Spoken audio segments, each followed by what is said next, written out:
I met Wade in 2018 on POF. He wrote me first, and I thought he was catfish.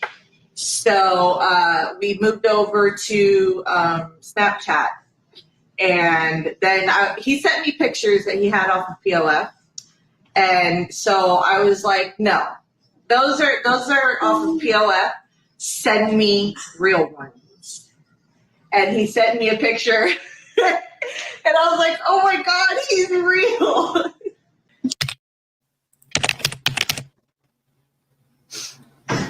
His looks. At first, he's 6'5". He had muscles, he had tattoos, he had these dimples, a beautiful smile. And that's what originally attracted me to him.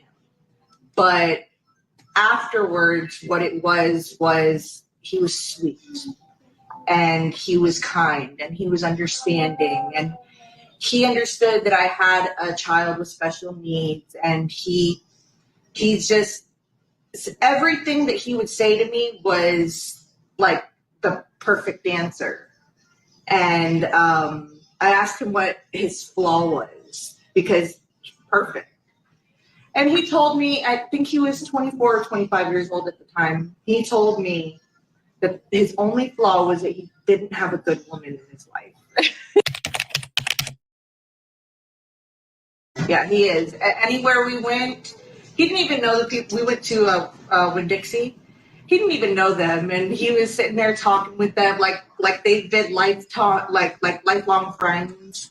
And that's just how he is. But it's also because he's got that. He doesn't have that, like that mean face. He's got that face that's like, hey, how you been? And just strike up a conversation with you.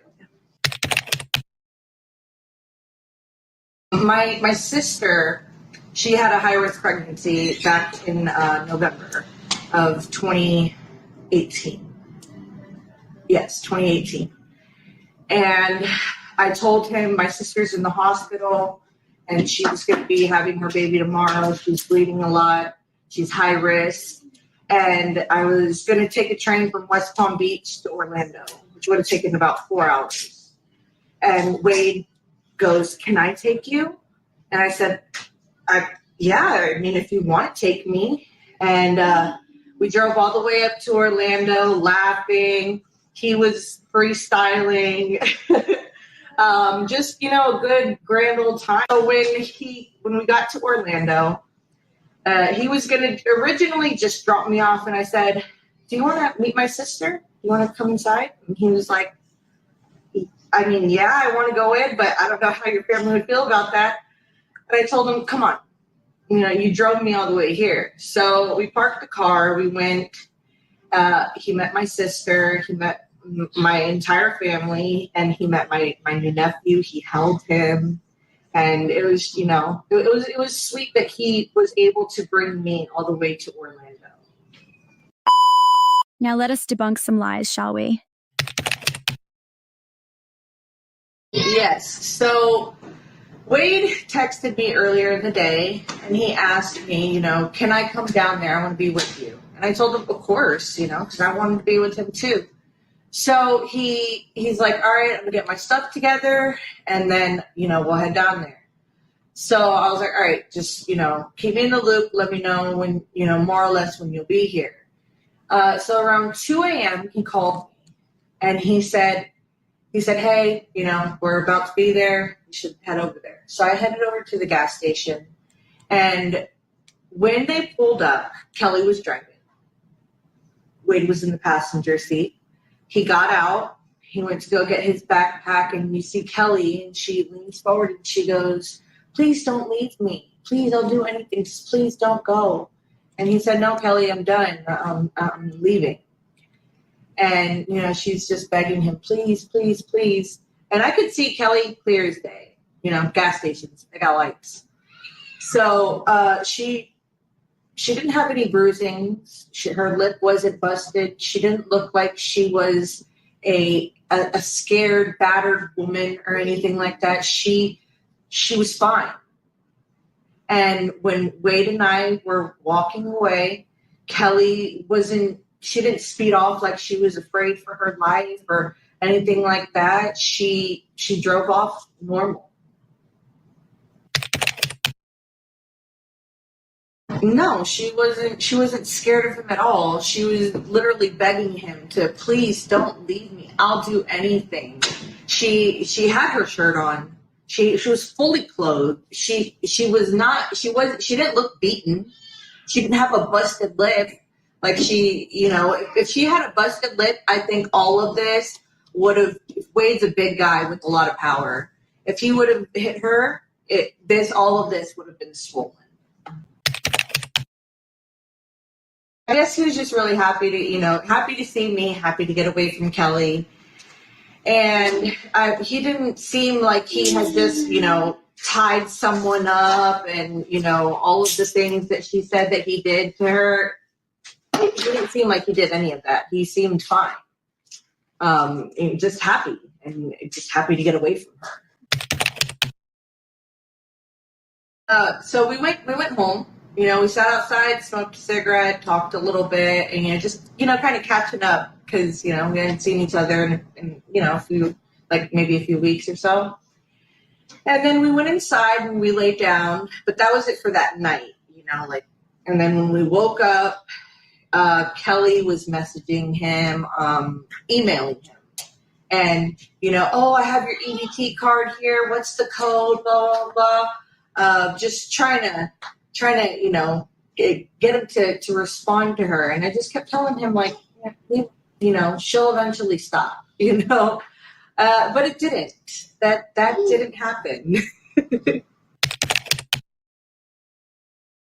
I want to say the next day or the day after, when she was able to figure out who I was, is when she started messaging me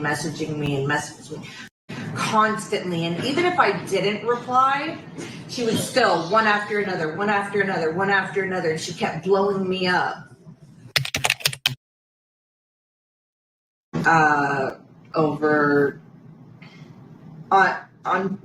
She messaged me on two different Instagram accounts. She messaged me off of her Facebook account. She made another Facebook account and wrote me off of that one. So I want to say in total, maybe more than 500.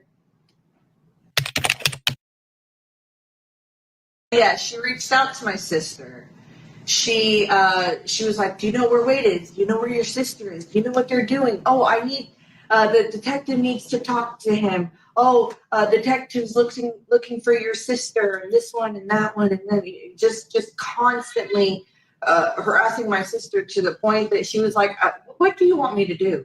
And I was like, tell her where I'm at. And she did.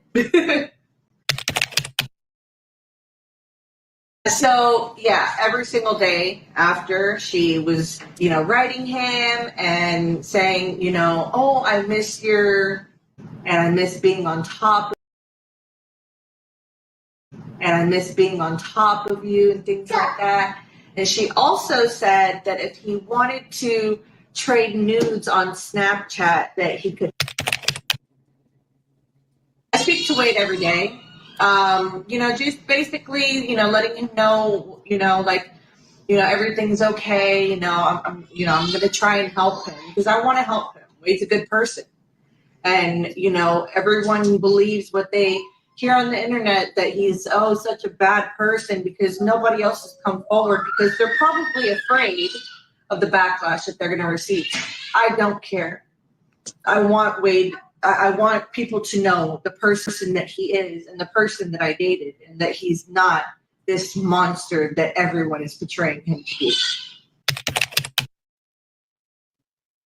He told me that he specifically told me to tell you guys that his Fundly is Save Wade Stephen Wilson and his PayPal is just his name, Wade Stephen Wilson. For TikTok and for Instagram, it's going to be Wade Stephen Wilson Official, and then the backup page is Let Wade Wilson Live. So the best way that people can support him is by donating to the Fundly or the PayPal so that he could get new lawyers, a fair trial, and, get his fair shot. Yeah, he wanted me to give a shout out to Team Wade, to everyone that that's running his official Instagrams, TikToks, Fundleys, PayPal's, all of that. He wanted me to give a shout out to them because they're working day and night very hard for him, and he just wanted to thank them for all their hard work, and he also wanted to thank you guys as well for all your support and love.